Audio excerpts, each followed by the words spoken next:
Respect failure as much as you respect success. In fact, fear people who have not failed. They are too innocent to counsel you.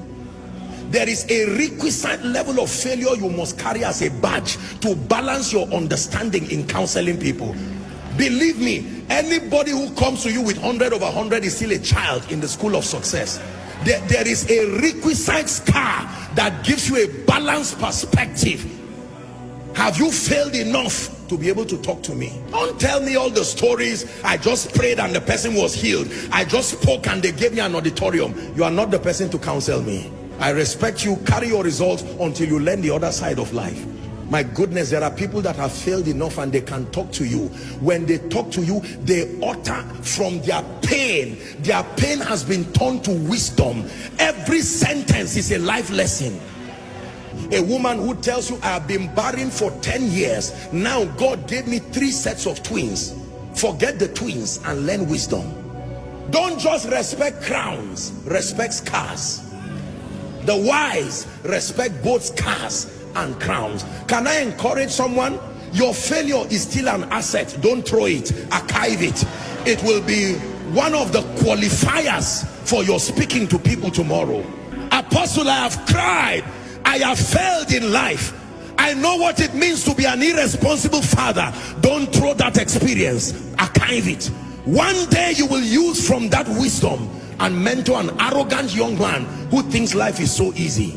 Most times when we are starting out in life, because of the leverage of prayer, the prophetic, or generally life just playing games with you, you can believe life is so easy and you are wondering, so why are people crying like this?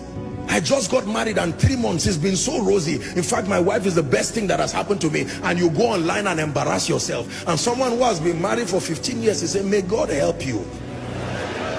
After 2 years, you just turn and start saying life is unpredictable. All these unwise things that people do.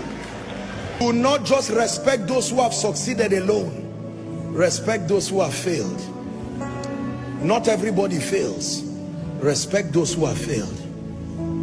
Failure is an asset when you can turn it to power. Paul said, let no man trouble me. It is not only anointing that I have, there are scars.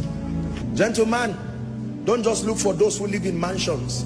Go and look for mama and let her teach you the secret of happiness in a hut. There is something you need to learn, because the money you think will come from the mansion, you will be surprised. You don't know the depression and the drugs that surround those mansions. Sometimes you need to learn from both a king, but you need to learn from the slave that is in his palace. There is something the slave can tell you that even the king does not know. The slave is the one who cleans the palace. He knows what he has seen there. Why will the Lord speak to a young virgin through an angel and says, Mary, you are highly favored? And the next thing that follows that woman is pain, controversy. There was nothing in the life of Mary that I have seen that looked like favor. An angel comes from heaven and says, you are highly favored. I would expect the king to call her and say, I had a dream. There is free land for you. As soon as Jesus is born, you become tax-free. That sounds to me like favor. So God calls scar favor. He calls controversy favor.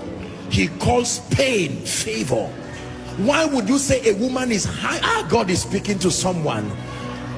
Don't listen, you may cry, but don't be embarrassed about your failures again. There is something about the speaking of God, that until you are at your lowest moment, there is something about the voice of God you cannot hear. There is a pain requirement to hear certain things about God. Tonight's message is very deep. For some of you, you really will not understand it this night. You are too innocent. You have been shielded by the sacrifices of others. You may not really understand this.